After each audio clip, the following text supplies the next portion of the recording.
Welcome back. This is FL Project 1, where we're going to create an A and B section of a drum beat, add some kind of harmony over the top, and then use a reverb send to give a little bit more ambiance to our drums. Alright, that said, let's get right into it. The first thing to take note of is that we are using the same default template that we used in our projects before, the default template that we created, which has all of our stuff already mapped out to these different mixer channels. So I've got my instruments up here in the channel rack. I have my instruments listed out here in my mixer channel. Everything has been created and is ready for us to use. The first thing that we're going to want to do is we're going to want to create our drums sound. So to do that, we're going to click on FPC right here in the mixer or in the channel rack. And you're going to see the FPC appear up here on your screen.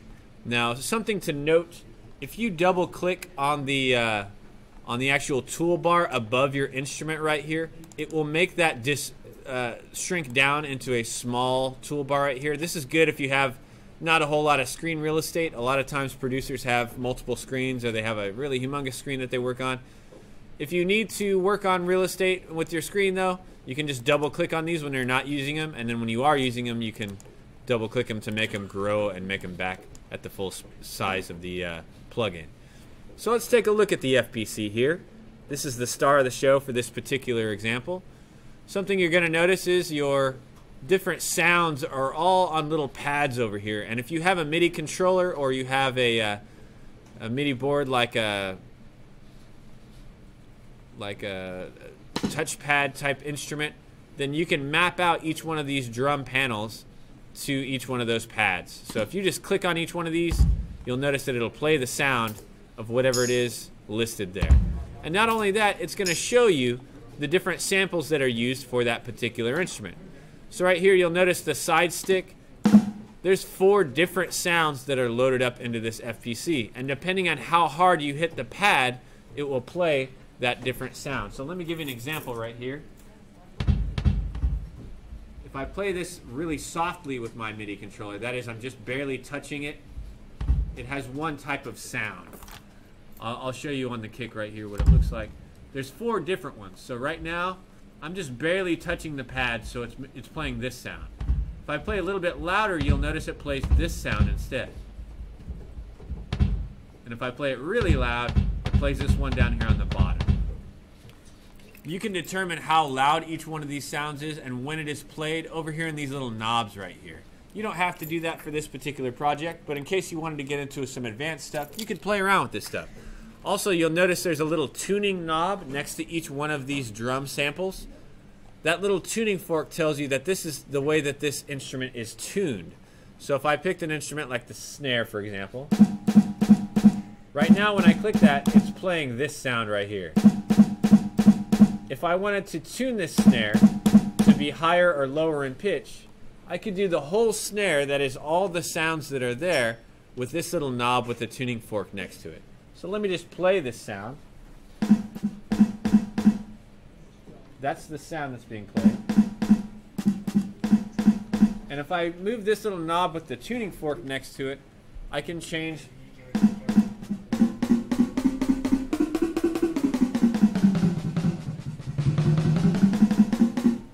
the tuning of that one particular drum. If you want to set it back to its original setting, you can right click on the knob and then click on reset, and it'll set it back to its original form. So this is something fun, a way that you can tune each one of the different samples here. All you have to do is click on the sample that you want to change and then move that tuning knob to be able to tune it. Alright, that said, let's go into how you can pick grooves for your FPC to play. The first thing is picking the sound of your drum kit. And that is up here in the very top right of your FPC. You're going to see something that says presets. If you right click on that preset area right here, you're going to see these different sound types. These are basically different sounds for an acoustic drum kit or an electronic drum kit. There's different kinds of sounds that you can get out of each one of these selections. So if I pick on the jazz kit right here, it will load a bunch of samples that are going to be different from this drum kit, and they're going to sound all like a jazz drum kit. If I right-click this and change it to a different drum kit, I can make it sound like whatever I want. I can make it sound like an 808 or 909 electronic kit.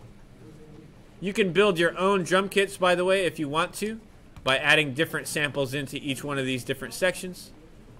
But that's a lot of work, and we're not going to do that in this particular project.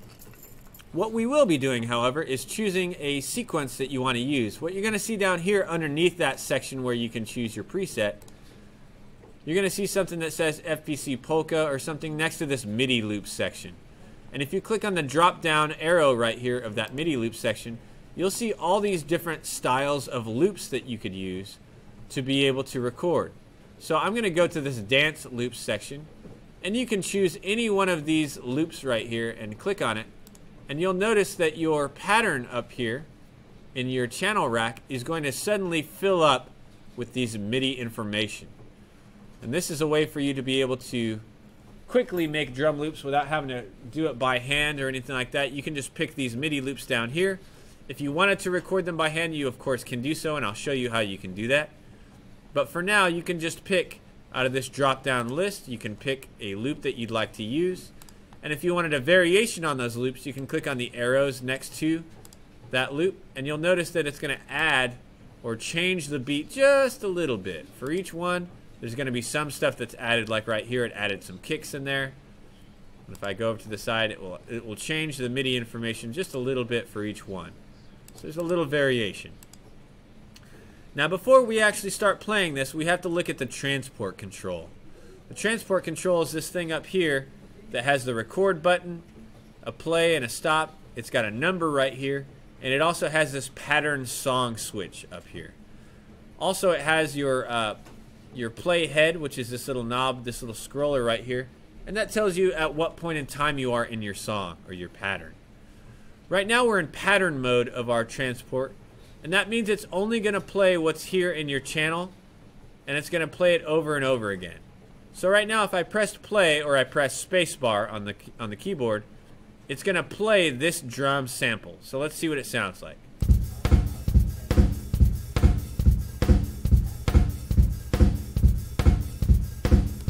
Alright, pretty cool. There's some stuff you can do with this though. The first thing that we're going to check out is the tempo control, which is this number right here. If you click on this number and drag up or down, it will change the tempo of your song. So right now I'm making it slower. You can also right click on this, and you're going to see over on the right hand side, you're going to see different choices of BPM that you could choose. BPM stands for beats per minute. You can also make it into half speed, and you can also click on this tap. So if I click on tap, you're going to see this little widget appear right here, the tempo tapper. And the tempo tapper allows you to just tap on this little pad right here to set your tempo. So I just have to click on it a few times. Usually I click it 4 times. Let's say I want my tempo to be this fast. It will tell me that's 98 BPM. I can start it off faster by clicking on this 4 times, maybe faster. And now that's telling me that's 145 BPM. So if you're not so good with just knowing what numbers BPMs are, sometimes you just know, I want this song to be about this kind of a feel. And now I know that my song is set to the appropriate BPM. You can also make small changes to your BPM. If you don't click on the big number, but the smaller number after the decimal here, I can click and drag that up or down to make it just minutely smaller or different in the speed of it. So there's different ways that you can arrange this. My recommendation is that you use the tap, or you just set to a number that's easy to use. So now it's playing at 100 BPM.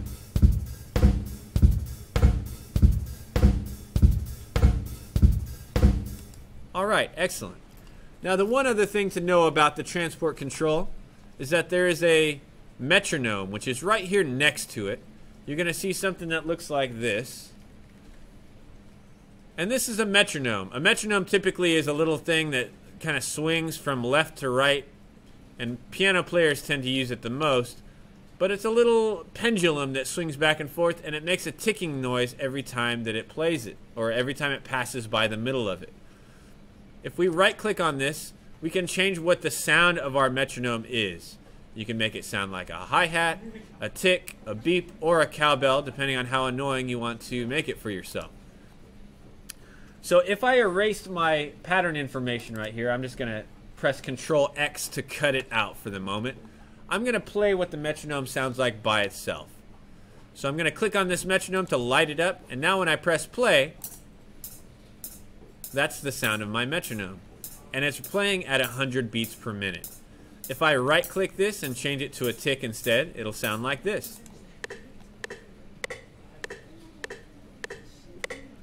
You'll notice that the first tick is different from all the others. That tells you which beat is the first beat of your measure. It's got a strong accent on the 1.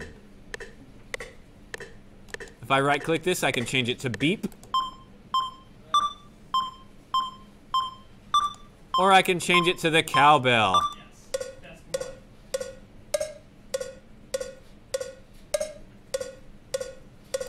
Now the question is, why would you use these other ones?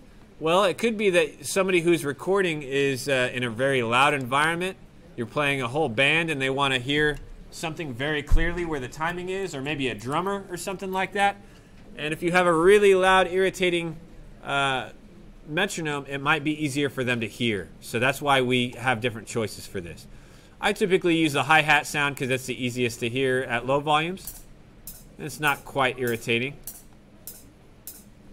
So that's how you can use the metronome. You can turn it on or off simply by clicking on this icon right here. All right. That said, let's go back into what we're doing. Oh, the other thing about the transport control, there's a little button that says pattern or song.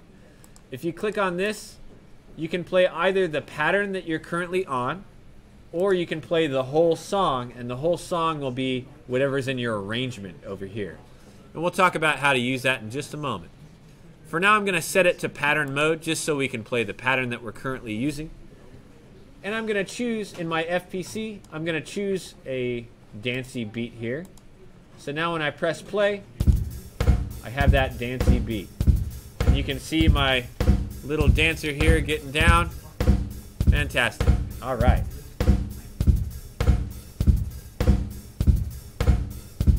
What we want to do is we want to create two different patterns for our drum beat here. So this is my first pattern. Over here where it says pattern 1, I can create a new pattern by clicking on the plus sign right next to it. So that will let me create another pattern. Right now, this drum pattern is ready to be used, and you can see it in your arrangement window over here. The arrangement window, on the left-hand side, it's going to have all of your patterns that are listed. And on the right-hand side, it will have your song's arrangement and how you're going to play it. So if I click over here on pattern 1, I can now put pattern 1 into my arrangement, and I can make it play whenever I want it to. I can make it play a bunch of times, or just one time, or have it have gaps in between. We'll talk about how to use this in just a moment, but we need to make another pattern first.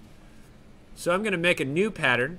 You can make a new pattern either by pressing on the keypad. If you press on the keypad 2 or 3 or 4, it will create a pattern out of that keypad that the number that you picked on your keypad.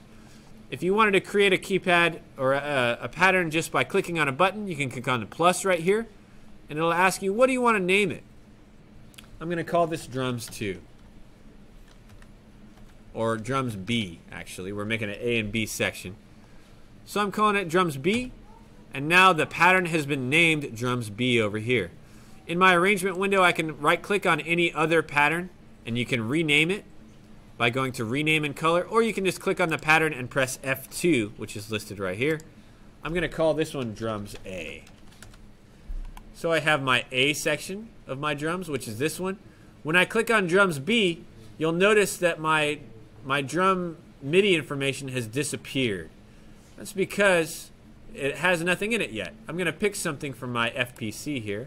So I'm going to go back into my FPC instrument, and I'm going to pick a different drum loop or a MIDI loop over here. I'm going to pick dance 5. We'll try that one. Let's see what that sounds like.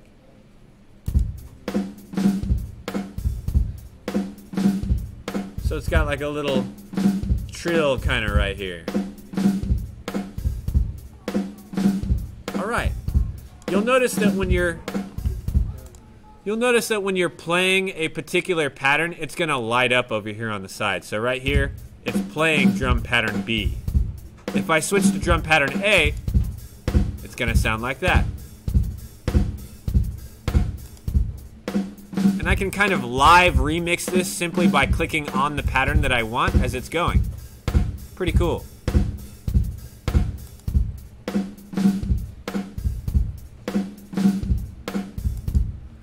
Now it's time to put my A and B sections into my arrangement. So I'm going to click on drums A here. I'm going to paint a little bit of that in there. I'm going to make maybe 4 examples of that. Then I'm going to click on my drums B, and I'm going to put my drums B in there. Now you can choose to put it all on the same line if you want. I can make track 1 my drum track, and I could do it that way, but you don't have to. You could put them down on a different track if you want to. In FL, it doesn't really matter, which is kind of something that's unusual about FL Studio. A lot of other DAWs, they would force you to be all on one channel, but in this case, you can have this stuff laid out wherever you want. If I wanted to see how this would sound all together, I would first have to change my transport control so it's no longer just on playing on one pattern, but it's going to play through my whole song.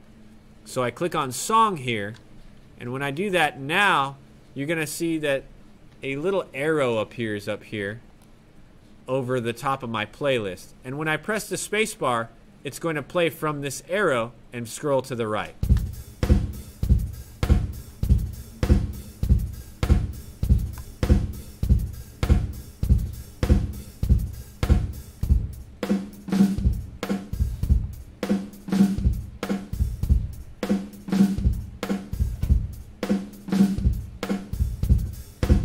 So there you go. Once it reaches the end, you'll notice that once it reaches the end of the song, it's going to go all the way back to the very beginning. You can change that if you right-click up here where these line markers are. You can set a loop point to make it play back at another spot. But for now, let's just keep it how it is. We have an A section, we have a B section, and now we're all ready to compose an instrument on top of it that we'll use as another pattern. So I'm going to create one more pattern. I'm going to go up here to where you can add a pattern by clicking on the plus sign here. And I'm going to call this Harmony A. I'm going to pick an instrument that I want to use for this. I'm going to keep it simple. I'm going to use this Rhodes from Harmor. I'm going into my Harmor instrument. And in every instrument, they're all going to have the same thing. All of your presets and patches are going to be in the top right, just like our FPC, how we could pick a different drum set, sound. You can right-click up here under presets, and you're going to see a whole big menu of different things that you could choose to have your Harmor sound like. So I'm going to pick a Rhodes, which is right here. And let's see how that sounds. I can play Harmor. Harmor is a pretty interesting instrument because you can play the instrument down here on your keyboard. And you'll notice over on the right-hand side over here, there's a little eyeball on Harmor with an arrow. If you click that eyeball, it's going to give you a visualizer, a spectral analysis of what that sounds like. So this is what this sound is going to look like when it's synthesized by itself.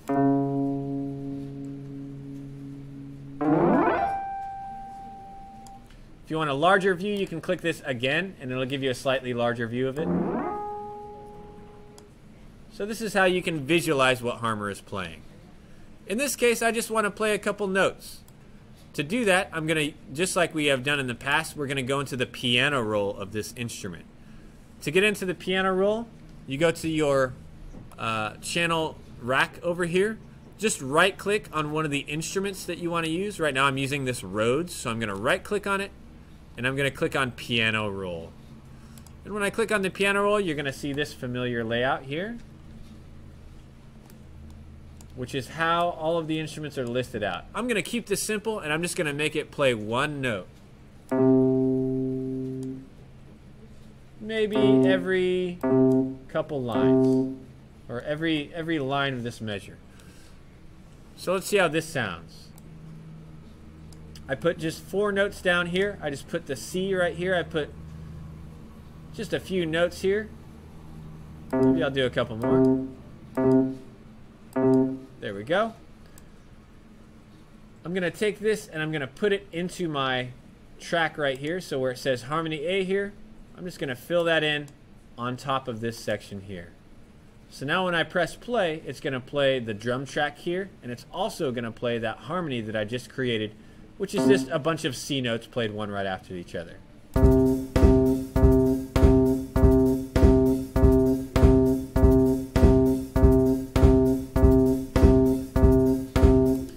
Now if I wanted to, I could go in and I could start playing around with this, maybe adding some rhythmic ideas. Maybe I don't want it to just be plain and playing the same thing over and over again. Maybe occasionally I want to play 2 notes or 3 notes, or who knows, maybe even another note besides this one. Right now it doesn't really matter. Right now all I care about is that you have a drum track and that you have another instrument that will play on top of it. I'm going to create a different section. This is the B section here. So I'm going to create just another pattern. I'm going to call it Harmony B. And for Harmony B, I'm going to make it just change notes but be the same thing.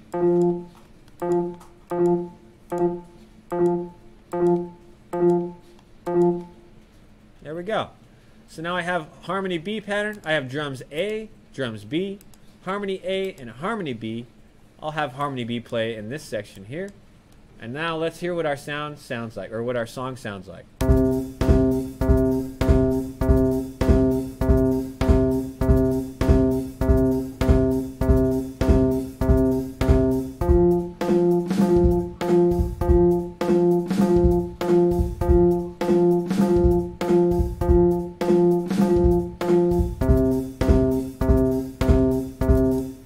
Go. So we have the beginnings, the humble beginnings of a song. It doesn't necessarily have to be very complex, but once you start getting stuff down, it becomes much easier for you to go in and start adding or changing things to make it sound better for you. After you have your A and B sections here, then you're almost ready. The last thing we're going to do is we're going to add some reverb to our drum track.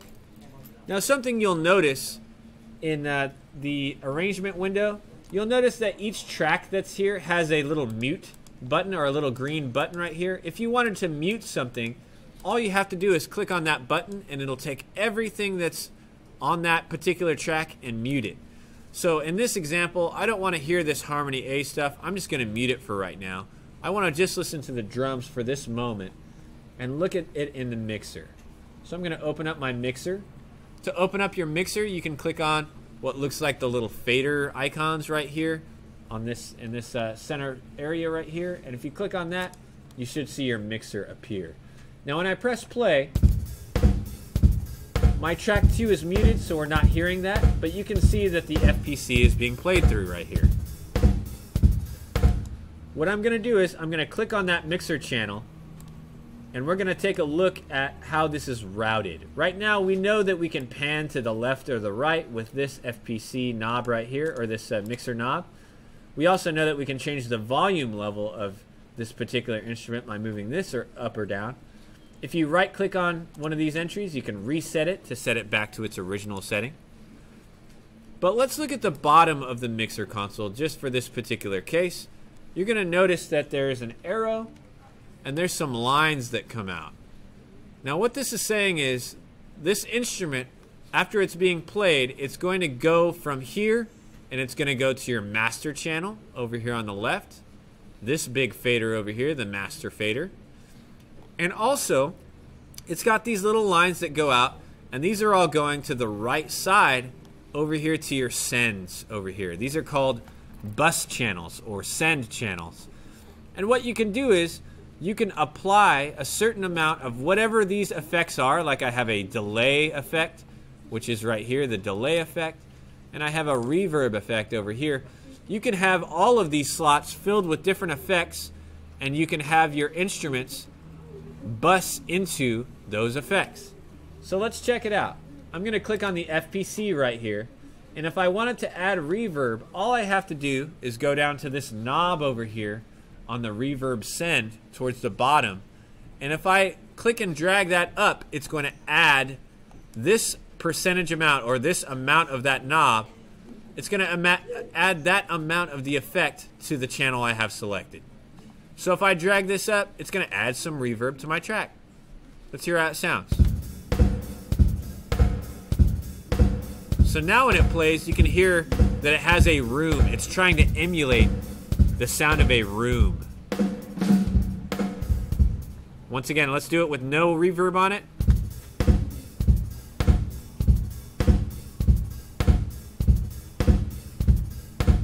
And then if I drag this knob up,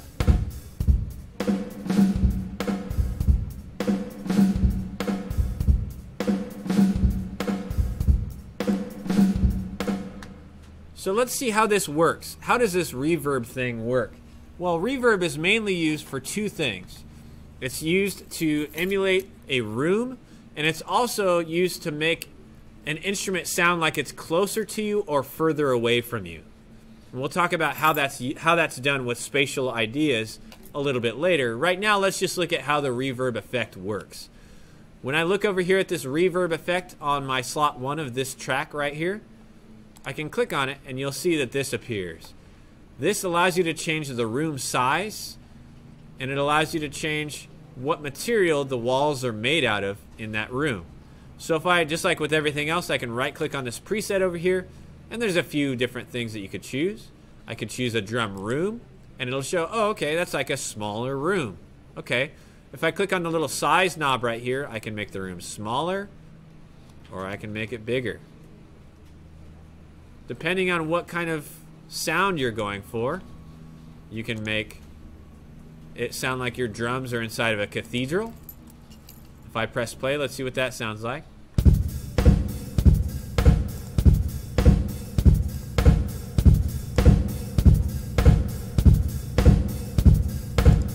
All right, I could change this to a small drum room.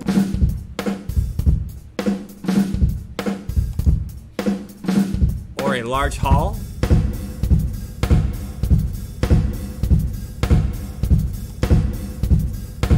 Or a venue.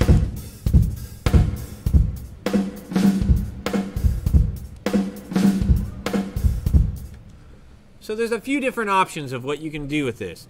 Now, why is this great? Because we don't even have to have a real room to record in, but we can give the illusion that something is recorded in a certain place, or if you're making a soundtrack or you're editing audio for a video, you can really do a lot. You can have somebody in front of a green screen and it makes it seem like they're in a canyon or something, but really they're just in a studio surrounded by a bunch of people in green suits. So very cool. This is the reverb effect. There's a lot of things you can do with it if you want to play around with it. You can click on the, just like with everything else in FL, if you click on the actual instrument and then press F1 on the keyboard, it will give you a little manual that will tell you about every little thing that it can do. So it'll tell you about what each knob does. It'll tell you how to work with it. Other things that you could use instead of that particular reverb. So there's different things that you can do if you just check out the help menu right here just by pressing F1 after you have that window selected. A lot of this stuff is experimentation. When you read about, oh, this does something, it makes it sound warm, or it makes it sound like it has more higher harmonics, you probably won't know what that means until you hear it. And then once you hear it, you'll be like, oh, that's what that knob does. Okay. So just keep in mind, a lot of this stuff is for you to kind of play around with and experiment and see what you think sounds best. The biggest things to take away are the dry and wet knobs. The dry knob is the sound that comes in. You're going to hear it as a dry signal. And whatever this effect does, what comes out is known as the wet signal or the saturated signal. Let's hear what those sounds do if I mess around with these knobs right now. If I take the dry out, you don't hear any of that. Or you can hear that it's there. If I take out the wet, then you don't hear any of the reverb.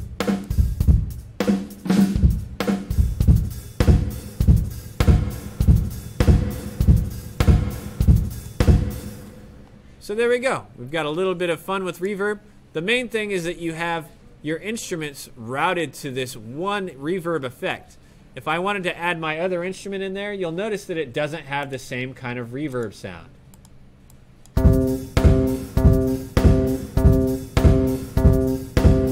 It sounds like it's recorded in a completely different area because it doesn't have that reverb. But if I wanted it to sound like it had the exact same reverb, all I gotta do is go to that instrument, my Harmor instrument, and then drag up on that send knob the same way I did with the other one. And now it's going to apply that exact same effect to the Harmor instrument as it has on the drum set. And I can choose how much I want that reverb to seep in.